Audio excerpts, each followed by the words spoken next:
South Delhi में एक IRS अधिकारी की बेटी की बेरहमी से हत्या कर दी गई। मतलब जब भी हम ऐसी कोई खबर सुनते हैं ना, तो एक पल के लिए दिमाग एकदम सुन्न हो जाता है। हाँ, बिल्कुल। ये बहुत ही डिस्टर्बिंग खबर थी। हाँ, लेकिन हमारे पास जो सोर्सेस हैं, जो न्यूज़ रिपोर्ट्स हमने देखी हैं, वो एक ऐसा सच सामने रखती हैं जो जो किसी को भी अंदर तक हिला दे। हम्म, क्योंकि इस खौफनाक हत्या की असली जड़ दिल्ली में थी ही नहीं। सही कहा आपने। वो एक बिल्कुल अलग ही जगह से शुरू हुई थी। बिल्कुल। इस हत्या की जो पटकथा है ना, वो दिल्ली से करीब 160 किलोमीटर दूर अलवर में लिखी जा रही थी, और वो भी कहीं बाहर नहीं, बल्कि एक दोस्त के घर के बंद दरवाजों के पीछे। और यहीं पर ये केस बहुत पेचीदा हो जाता है, क्योंकि ये महज एक आम क्राइम स्टोरी नहीं है। ये क्रिमिनल साइकोलॉजी की एक बेहद डार्क और कॉम्प्लेक्स केस स्टडी है। Case study. हाँ, क्योंकि जब हम घटनाओं की इस टाइमलाइन को देखते हैं, जहां आरोपी पहले अलवर में अपने ही एक करीबी दोस्त की पत्नी का रेप करता है और फिर साउथ दिल्ली आकर एक हत्या कर देता है, तो ये कोई इत्तेफाक नहीं लगता। नहीं, इत्तेफाक तो बिल्कुल नहीं है। ये एक बहुत ही साफ पैटर्न है। रैंडम घटनाओं की सीरीज नहीं है ये। हाँ, एकदम सही कहा आपने। और आज की हमारी इस गहन चर्चा का मिशन भी यही है। मतलब हमें इसी पैटर्न को डिकोड करना है। बिल्कुल। हम सिर्फ घटनाओं को ऊपर-ऊपर से नहीं देखेंगे, बल्कि इस बात की गहराई में जाएंगे कि आखिर धोखे और हिंसा की ये जो टाइमलाइन है, ये काम कैसे करती है। एक ही इंसान, दो अलग शहर और दो बिल्कुल अलग तरह के जुर्म। और दोनों ही बहुत खौफनाक। चलिए इसे थोड़ा बारीकी से समझते हैं। एक विश्लेषक के तौर पर जब आप इस सोर्स मटेरियल को देखते हैं, तो आपके लिए इसमें सबसे बड़ा रेड फ्लैग या कह लें कि चेतावनी क्या है? देखिए, यहाँ जो बात सबसे ज्यादा ध्यान खींचने वाली है वो ये है कि उस व्यक्ति ने सबसे पहली मनोवैज्ञानिक सीमा कौन सी तोड़ी। मनोवैज्ञानिक सीमा मतलब जब हम आपराधिक मानसिकता को एनालाइज करते हैं ना, तो हम सिर्फ लीगल नजरिए से नहीं सोचते कि आईपीसी की कौन सी धारा टूटी। हम ये देखते हैं कि उस इंसान के दिमाग में इंसानियत का कौन सा बैरियर टूटा। ओह अच्छा। अलवर में जो हुआ, वो केवल शारीरिक हिंसा नहीं थी। वो भरोसे का एक ऐसा कत्ल था जो आगे चलकर असली कत्ल की बुनियाद बना। ये भरोसे के कत्ल वाली बात मुझे बहुत सोचने पर मजबूर कर रही है। अगर हम इस घटना की शुरुआत पर फोकस करें, हम यानी जो अलवर में पहला अपराध हुआ, तो उसमें सबसे भयानक एलिमेंट मुझे धोखे का लगता है। बिल्कुल, डिसेप्शन बहुत बड़ा फैक्टर है इसमें। मतलब देखिए, वो कोई अजनबी या सड़क छाप गुंडा तो था नहीं जो रात के अंधेरे में खिड़की तोड़कर घर में घुसा हो। नहीं, बिल्कुल नहीं। वो एक दोस्त था। उसे घर के अंदर की एक्सेस, उस स्पेस की चाबी उसी दोस्ती के टैग ने दिलाई थी। ये ना मुझे हमारी ह्यूमन बॉडी के ऑटो इम्यून रिस्पॉन्स जैसा लग रहा है, एक तरह का Trojan horse. Auto immune response, ये एक बहुत ही दिलचस्प नजरिया है। इसे थोड़ा और खोलिए, मतलब कैसे? देखिए, हमारे शरीर में इम्यून सिस्टम का काम क्या होता है? बाहर के खतरों से हमें बचाना, है ना? हाँ, सही बात है। लेकिन ऑटो इम्यून डिजीज में क्या होता है? वही सिस्टम जिस पर आपको सुरक्षित रखने की जिम्मेदारी थी, वो अचानक आप ही की बॉडी के हेल्दी सेल्स पर अटैक कर देता है। ओह, मैं समझ गया। बहुत ही सटीक एनालॉजी है ना? हाँ। यहाँ दोस्ती या वो करीबी रिश्ता, वही प्रोटेक्टिव लेयर थी। दोस्त की पत्नी को या उस परिवार को लगा कि वो उनके अपने इम्यून सिस्टम का हिस्सा है। वो घर में है तो वो सुरक्षित है। और फिर उसी अंदरूनी हिस्से ने सबसे बड़ा और घातक हमला कर दिया। बिल्कुल। ये एनालॉजी इस पूरी सिचुएशन के मैकेनिज्म को बहुत अच्छे से समझाती है। और जरा साइकोलॉजिकल लेवल पर सोचिए कि जब ये ऑटो इम्यून अटैक होता है, तो असल में दिमाग के अंदर क्या होता है? क्या होता है? देखिए, समाज ना कुछ अनकहे अलिखित नियमों पर चलता है। दोस्त का घर एक सेफ जोन है। हाँ, ये वो नियम है जिसे हम अवचेतन रूप से मानकर चलते हैं। कोई स्टैम्प पेपर पर तो नहीं लिखवाता ना। हाँ, वो तो अंडरस्टूड होता है। तो जब कोई अपराधी इस नियम को तोड़ता है, तो वो सिर्फ सामने वाले को धोखा नहीं दे रहा होता, वो अपने खुद के दिमाग के अलार्म सिस्टम को डिसेबल कर रहा होता है। अच्छा, मतलब वो अलार्म जो हमें बताता है कि रुक जाओ, ये गलत है। एकदम सही।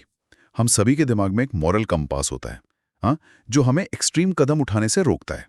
लेकिन जब वो व्यक्ति अपने दोस्त के घर में बैठकर उसी की पत्नी के खिलाफ ये जघन्य अपराध कर रहा था, तो वो सिर्फ एक मौके का फायदा नहीं उठा रहा था, वो अपने दिमाग की उस वायरिंग को हमेशा के लिए जला रहा था जो उसे एक सामाजिक प्राणी बनाती है। बाप रे। क्रिमिनोलॉजी में इसे मॉरल डिसएंगेजमेंट कहते हैं। जब आप एक बार इतनी बड़ी सामाजिक और नैतिक सीमा को तोड़ देते हैं, और वो भी उस इंसान के साथ जिसने आप पर सबसे ज्यादा भरोसा किया हो। हाँ, तो फिर आपके लिए बाकी की नैतिक दीवारें महज कागज की रह जाती हैं, उन्हें फाड़ना बहुत आसान हो जाता है। लेकिन इस पॉइंट पे शायद कोई भी ये सोचेगा कि क्या ये किसी बहुत बड़ी और भयानक मानसिकता की शुरुआत का संकेत था, या फिर बस एक ऐसा क्राइम जो पल भर के इम्पल्स में हो गया। देखिए, ये कभी भी सिर्फ पल भर का इम्पल्स नहीं होता। नहीं होता? नहीं, खासकर जब मामला धोखे का हो। धोखे में हमेशा प्लानिंग शामिल होती है, स्थिति का फायदा उठाने की कैलकुलेशन होती है दिमाग में। वो तो है। जब वो पहला ऑटोम्यून अटैक कामयाब हो जाता है ना, तो दिमाग का पूरा ऑपरेटिंग सिस्टम ही करप्ट होना शुरू हो जाता है। जो इंसान अपने दोस्त के विश्वास का इस बेरहमी से कत्ल कर सकता है, उसके लिए किसी अजनबी या परिचित की जान लेना बहुत बड़ी बात नहीं रह जाती। मतलब वो एक लिमिट क्रॉस कर चुका है। बिल्कुल, वो एक ऐसी ढलान पर फिसल चुका होता है जहां ब्रेक नाम की कोई चीज ही नहीं होती। यहाँ आकर घटनाक्रम वास्तव में बहुत हैरान करने वाला हो जाता है, क्योंकि मुझे इस पूरी टाइमलाइन में एक बहुत बड़ा लॉजिकल डिस्कनेक्ट नजर आता है। Logical disconnect? कैसा डिस्कनेक्ट? मतलब देखिए, अगर हम एक आम क्रिमिनल साइकोलॉजी की बात करें तो आमतौर पर क्या होता है, जब कोई व्यक्ति एक इतना बड़ा जुर्म जैसे रेप कर लेता है तो उसकी पहली बायोलॉजिकल या साइकोलॉजिकल प्रतिक्रिया क्या होती है? घबराहट, है ना? हाँ बिल्कुल, पैरानोया होता है। वो छिपना चाहता है, पुलिस के रडार से बचने के लिए अंडरग्राउंड हो जाता है, वो कोशिश करता है कि कोई भी उस पर ध्यान ना दे। हाँ, एक नॉर्मल क्रिमिनल प्रोफाइल अक्सर ऐसा ही बिहेव करती है, वो लो प्रोफाइल रहना चाहते हैं। लेकिन इस केस में ये टाइमलाइन पूरी तरह से अजीबोगरीब डायरेक्शन में भागती है। आरोपी अलवर में वो जघन्य अपराध करता है और फिर छिपने के बजाय वो सीधे साउथ दिल्ली पहुंच जाता है, मतलब एक हाई प्रोफाइल इलाका, बिल्कुल देश की राजधानी में। और वहां जाकर वो शांत नहीं बैठता, बल्कि एक कदम और आगे बढ़कर मर्डर जैसा संगीन जुर्म कर देता है, एक IRS अधिकारी की बेटी की हत्या। मैं इस बात से बिल्कुल कन्विंस्ड नहीं हूं कि कोई घबराहट में ऐसा करेगा। कोई पैनिक करके इतना बड़ा हाई प्रोफाइल मर्डर क्यों करेगा?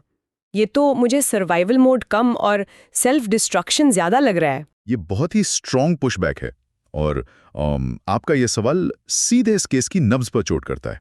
सच कहूं तो जब इन्वेस्टिगेटर्स ऐसी टाइमलाइन देखते हैं ना, तो वे भी ठीक यही सवाल पूछते हैं। तो फिर इसका जवाब क्या है? ये जो एस्केलेशन है, मतलब अलवर के एक बंद कमरे से साउथ दिल्ली के एक हाई प्रोफाइल मर्डर तक का सफर, इसे समझने के लिए हमें न्यूरोबायोलॉजी और क्रिमिनल साइकोलॉजी के दो बहुत ही खतरनाक मैकेनिज्म को देखना होगा। अच्छा, वो कौन से हैं? पहला है एमिगडाला हाईजैक और दूसरा है द गॉड कॉम्प्लेक्स। चलिए इन दोनों मैकेनिज्म्स को थोड़ा डिकोड करते हैं। पहले एमिगडाला हाईजैक की बात करते हैं। ये क्या है और घबराहट किसी को हत्या तक कैसे ले जा सकती है? देखिए, हमारे दिमाग में एक छोटा सा हिस्सा होता है जिसे एमिगडाला कहते हैं। ये हमारे डर और खतरे को प्रोसेस करने का सेंटर है। जब वो व्यक्ति अलवर में अपने दोस्त की पत्नी के साथ वो जघन्य अपराध करके निकला होगा, तो उसे पता था कि अब पुलिस उसके पीछे आएगी। उसका सर्वाइवल इंस्टिंक्ट ट्रिगर हो गया। मतलब वो डरा हुआ था बहुत ज्यादा। और इस स्थिति में एमिगडाला क्या करता है कि दिमाग के रैशनल या लॉजिकल हिस्से को, जिसे प्रीफ्रंटल कॉर्टेक्स कहते हैं, उसे पूरी तरह शट डाउन कर देता है। तो लॉजिक काम करना बंद कर देता। बिल्कुल। इंसान सिर्फ फाइट या फ्लाइट यानी लड़ो या भागो मोड में आ जाता है। जब कोई क्रिमिनल भाग रहा होता है ना, तो उसे रास्ते में आने वाली हर चीज, हर इंसान एक खतरा नजर आता है। अच्छा, तो साउथ दिल्ली वाली घटना में भी यही हुआ होगा? हाँ, साउथ दिल्ली के उस हत्या के पीछे ये भयंकर पैरानोया भी एक वजह हो सकता है, जहां सामने वाले ने शायद उसे रोकने या कन्फ्रंट करने की कोशिश की हो, और उसने बिना कुछ सोचे सीधे अपनी सबसे एक्सट्रीम वायलेंट टेंडेंसी का इस्तेमाल किया। ये लॉजिक समझ में आता है कि दिमाग का लॉजिकल हिस्सा बंद हो गया और एक तरह से जानवर हावी हो गया। सही कहा। लेकिन आपने एक दूसरा नजरिया भी बताया, द गॉड कॉम्प्लेक्स। ये तो घबराहट से बिल्कुल उल्टा साउंड कर रहा है। हाँ, और शायद ये एमिगडाला हाईजैक से कहीं ज्यादा खौफनाक है। वो कैसे? देखिए, जब कोई अपराधी एक बहुत बड़ा अपराध करता है, खासकर ऐसा अपराध जहां उसने समाज के सबसे गहरे भरोसे को तोड़ा हो, और वो तुरंत पकड़ा नहीं जाता, तो क्या होता है? तो उसके दिमाग में डोपामाइन का एक मैसिव स्पाइक आता है। डोपामाइन सिर्फ खुशी का हार्मोन नहीं है, ये रिवॉर्ड और मोटिवेशन का हार्मोन है। उसे लगता है कि मैंने इतना बड़ा काम कर दिया और मेरा कुछ नहीं बिगड़ा। ओह, एक झूठा कॉन्फिडेंस आ जाता है। बिल्कुल।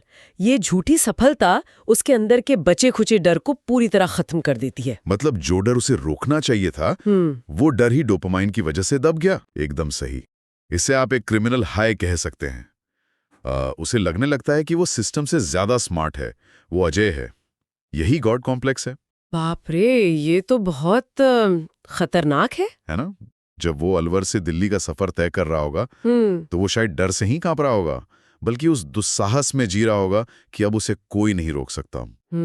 यह दुस्साहस ही उसे साउथ दिल्ली के एक सुरक्षित और हाई प्रोफाइल इलाके में घुसकर एक अधिकारी के परिवार तक पहुंचने और हत्या करने की हिम्मत देता है। जब इंसान को लगता है कि वो पकड़ा नहीं जाएगा, तो वो अपनी हिंसा की लिमिट्स को टेस्ट करने लगता है। ये वाक्य में रोंगटे खड़े कर देने वाला एक्सप्लेनेशन है। हाँ, ये सच में डरावना है। मतलब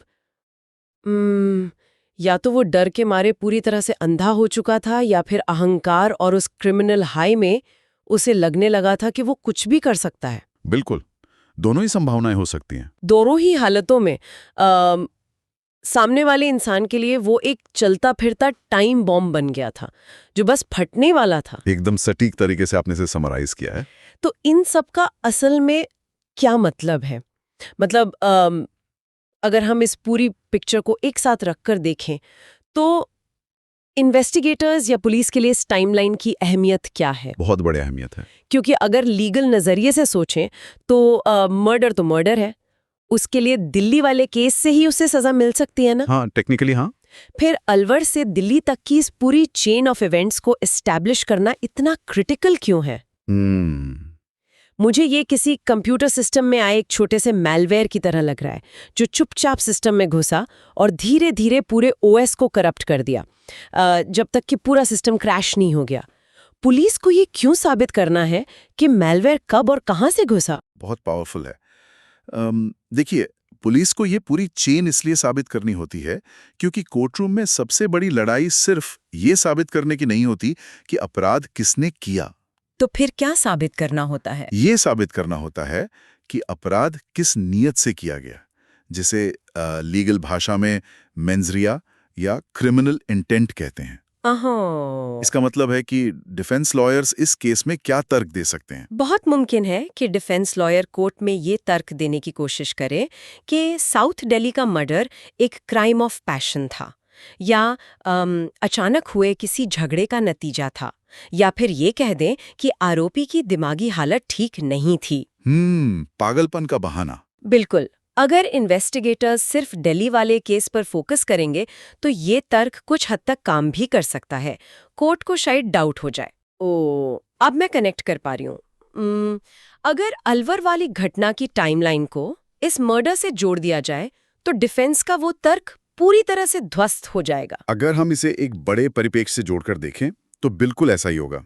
यही वजह है कि हमारे सोर्स का जो शीर्षक है, the Alwar tragedy, a timeline of deception and violence, वो इतना सटीक है। हाँ, टाइमलाइन ऑफ डिसेप्शन।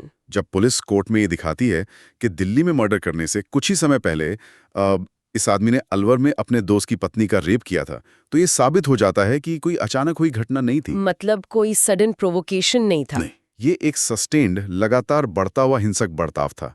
ये साबित करता है कि उस इंसान ने पहले पूरी तरह से होशो हवास में एक बहुत बड़ा धोखा दिया, एक जघन्य अपराध किया, और फिर उसी मोमेंटम को कैरी करते हुए दिल्ली आकर मर्डर किया। टाइमलाइन ये दिखाती है कि आरोपी के अंदर इंसानियत और सामाजिक नियमों को कुचलने का एक स्पष्ट पैटर्न मौजूद था। ये टाइमलाइन असल में उस अपराधी के दिमाग का नक्शा बन जाती है। ये साफ साफ दिखाती है कि कैसे उसने एक एक करके नैतिकता की हर बाउंड्री को तोड़ा। और यही वजह है कि लॉ एनफोर्समेंट एजेंसियां इस बात पर इतना जोर देती हैं कि क्राइम कभी भी वैक्यूम या शून्य में नहीं होते। हाँ, एक के बाद एक कड़ियां जुड़ती हैं। बिल्कुल, एक छोटी सी सीमा का टूटना, एक छोटा सा धोखा आगे चलकर एक ऐसे एवलांच या बर्फीले तूफान में बदल सकता है जो सब कुछ तबाह कर दे। अलवर की उस घटना ने उस बर्फीले तूफान की शुरुआत की थी, जिसका अंत साउथ दिल्ली में हुआ। आज की इस गहन चर्चा में हमने जो कुछ भी अनपैक किया है, वो सिर्फ एक खबर का एनालिसिस नहीं है, मुझे लगता है ये इंसानी दिमाग के सबसे अंधेले कोनों की पड़ताल है। जी बिल्कुल। हमने देखा कि कैसे दी अलवर ट्रेजेडी सिर्फ दो अलग-अलग अपराधों की कहानी नहीं है। ये एक इंसान के भीतर पलने वाले उस मैलवेयर की कहानी है जिसने दोस्ती के भरोसेमंद लिबास में सिस्टम में एंट्री ली। और फिर हमने ये भी समझा कि कैसे वो पहला ऑटो इम्यून अटैक, वो पहला धोखा सिर्फ एक अपराध तक नहीं रुका। उसने अपराधी के दिमाग को या तो एमिगडाला हाईजैक के जरिए एक खतरनाक सर्वाइवल मोड में डाल दिया, या फिर उसे डोपामाइन से भरा एक गॉड कॉम्प्लेक्स दे दिया, जिसने अंततः उसे दिल्ली लाकर एक और निर्दोष जान लेने पर मजबूर कर दिया। इस पूरे घटनाक्रम और इन साइकोलॉजिकल मैकेनिज्म को समझने के बाद मेरे मन में एक विचार लगातार गूंज रहा है। अच्छा। और ये एक ऐसा विचार है जो शायद किसी को भी परेशान कर सकता है, खासकर तब जब हम अपने आसपास के रिश्तों और उन पर किए जाने वाले भरोसे को देखते हैं। वो विचार क्या है? इस पूरी कहानी में जो बात मुझे अंदर तक सिहरा रही है वो ये है कि हम अपने आसपास के लोगों के लिए जो बाउंड्रीज या सीमाएं सेट करते हैं वो असल में कितनी नाजुक हो सकती हैं। बहुत नाजुक। जरा सोचिए, क्या उस इंसान ने वो पहली सीमा, मेरा मतलब है दोस्त की पत्नी के साथ, वो भयानक विश्वासघात, क्या वो अचानक से एक ही दिन में तोड़ी होगी? शायद नहीं। या उससे पहले भी उसके व्यवहार में छोटे छोटे धोखे, छोटी छोटी चालाकियां रही होंगी जिन्हें दोस्ती के नाम पर इग्नोर कर दिया गया? ये एक बहुत ही गहरा सवाल है।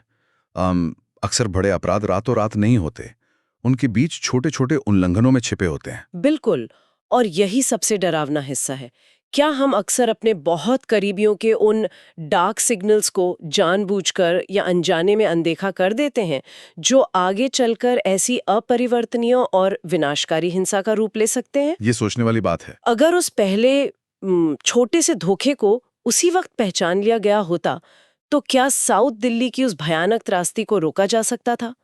ये सोचना अपने आप में खौफनाक है कि जो इंसान आज आपके साथ आपके घर के अंदर बैठा है, उसके दिमाग में कौन सी सीमाएं टूट रही हैं और आप उससे पूरी तरह अनजान हैं। ये वाकई में एक ऐसी बात है जो किसी की भी नींद उड़ा सकती है, लेकिन यही वो सतर्कता है जिसकी आज के समय में सबसे ज्यादा जरूरत है। और शायद यही इस पूरी चर्चा का सबसे बड़ा सबक भी है। सतर्कता और उन छोटी छोटी सीमाओं के टूटने पर सवाल उठाने की हिम्मत ही हमारा असली बचाव है। इसी भारी लेकिन बेहद जरूरी विचार के साथ हम आज की इस डीप डाइव को यहीं विराम देते हैं। बिल्कुल। हमारे साथ इस विचारोत्तेजक और डार्क साइकोलॉजिकल यात्रा में शामिल होने के लिए शुक्रिया। अगली बार फिर मिलेंगे एक नए सोर्स और एक नए पर्सपेक्टिव के साथ। तब तक अपने आसपास की उन अनकही सीमाओं पर नजर रखें, क्योंकि आप नहीं जानते कि कौन सा छोटा सा धोखा एक बड़े तूफान की शुरुआत हो।